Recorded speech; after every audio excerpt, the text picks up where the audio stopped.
सहेलियां रूबी और एमी रहती थी। वो दोनों बहुत अच्छी दोस्तें थी।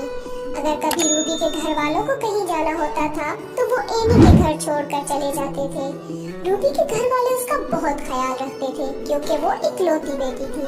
रूबी की अम्मी उसकी हर तरह की ख्वाहिश को पूरा करती थी, जबकि एमी के घर ऐसा कुछ न था।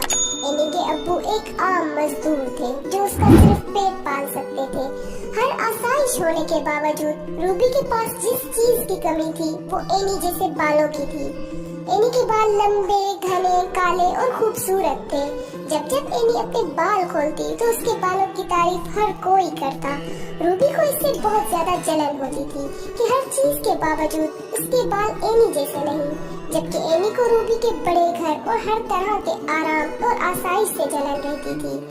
एक रोज जब दोनों स्कूल से आ रही थी तो रूबी ने एमी से कहा, बताओ तुम्हारे इतने लंबे बालों की वजह क्या है।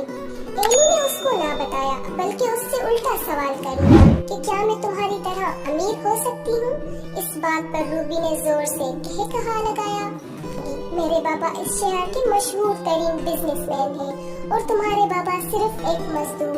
ये सुनकर एमी को खूब गुस्सा आया।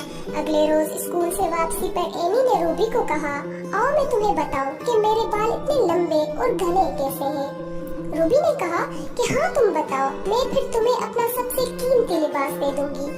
ये सुनकर एमी के दिल में लालच आई और कहने लगी, तुम एक सांप लो और उसकी खाल के अंदर जौ के दाने डालकर उसको जमीन में दबा लो। रूबी ने कहा, इससे मेरे बाल लंबे कैसे होंगे।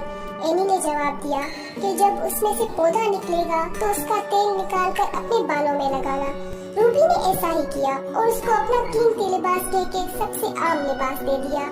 कुछ दिन बाद रूबी बहुत बीमार रहने लगी।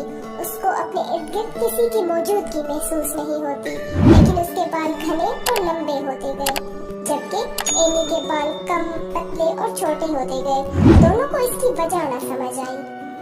एक रोज जब रूबी सो रही थी तो उसको अपने गिर्द कुछ महसूस हुआ। उसकी आंख खुली तो उसने देखा उसके गिर्द एक नागिन थी और देखते ही देखते उस नागिन ने रूबी को दबोच लिया और रूबी जोर से चिल्लाई। जब रूबी चिल्लाई तो उसके घर वाले उसको बचाने के लिए आ गए। उन्होंने उसको नागिन से बचा लिया। दूसरी तरफ एमी के बाल सारे खत्म हो गए और उसके सर पर एक बाल न रहा। जब कुछ अरसे बाद वो मिली तो रूबी ने उसको सच बताया कि मैं तुमसे हसद करती थी और वो लिबास मेरा कीमती लिबास न था। मुझे उसकी सजा मिल गई है। और एमी ने भी अपना सर दिखाया और कहा कि मैंने तुमसे झूठ बोला था।